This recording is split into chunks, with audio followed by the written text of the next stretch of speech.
من هر کی که میخنده انگاری زده کیمیکال توی مغزم تون داره پلی میشه.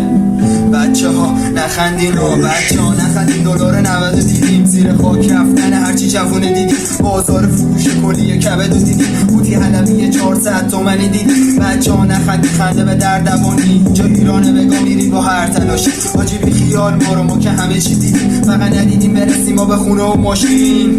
بارون اومد یادم داد اینجا ایرانه، ممکنه فردا بری زیر خاک. بارون خیلی چیزا داره یادمون میاره، پشمان و همیدانی کاخونای آبان، سفره خالی دلا پر کم بود، شما بدترین از لشکر نمرود. هنوزم با این صدا اشکم میاد بابا، به مامانی هم هیچی نگو، دلم پر آخه ندیدم کم بدی اصلا نمیخوام بابا برق مجانی شه. ما رو بی خیال جوونامون کجا رفتن، اینجا نخبه هامون دادا رفتنیه، هرچی سرمون اومد حرف نزن دادا، اعتراض کنی سر سبز میره بالا، باز بشینی و آینده تا مرگ ببینی، اینجا به جا زبون سرخ شده جیگر ماها.